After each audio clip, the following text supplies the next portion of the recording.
நெகேமியா 1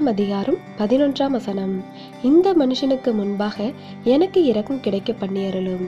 கிறிஸ்துவுக்குள் அன்பானவர்களே, நமக்கு தேவையான உதவிகளையும் ஒத்தாசைகளையும் தேவனாகிய கர்த்தர் பிற மனுஷர்களை கொண்டே செய்கின்றார்.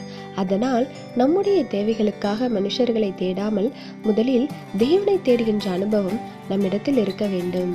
ஆனால் நாம் பல நேரங்களில் நமக்கு தேவையான உதவிகளும் ஒத்தாசைகளும் பிறருடைய அதிகாரத்தில் இருப்பதை கண்டதும் அவர்களின் தயவை பெறுவதற்காக மனுஷிகமான வழிகளில் அதிகமாக பிரயாசப்படுகின்றோம். எப்படி அவர்களுடைய ஆதரவை பெறுவது என்பதிலேயே நேரத்தை அதிகமாக செலவிடுகிறோம். இங்கு நெகேமியாவுக்கு எருசலேமில் நிந்தைக்குள்ளாகி அவதிப்படும் யூதர்களுக்கு உதவி செய்ய பாபிலோன் ராஜாவுடைய தயவு தேவை. அதற்காக ராஜாவின் இடத்தில் கெஞ்சாமல் தேவனை நோக்கியே மன்றாடினார்.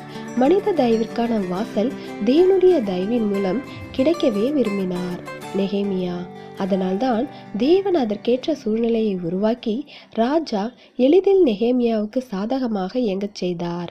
எனவே நமக்கு உதவி செய்யும் வலிமையும் சாதகங்களை ஏற்படுத்தி தரும் அதிகாரங்களும் மனிதர்கள் கையில் இருந்தாலும் நம்முடைய கண்கள் தேவனை நோக்கியே இருக்க வேண்டும். அதனால் நாம் எப்பொழுதும் தேவ தயவை நாடுவதில் உறுதியாக இருக்க வேண்டும். அப்பொழுது நாம் எதிர்பாராத மனிதர்களின் தயவுகள் கூட நமக்கு சாதகமாக வரும் என்பதை விசுவாசிக்க வேண்டும்.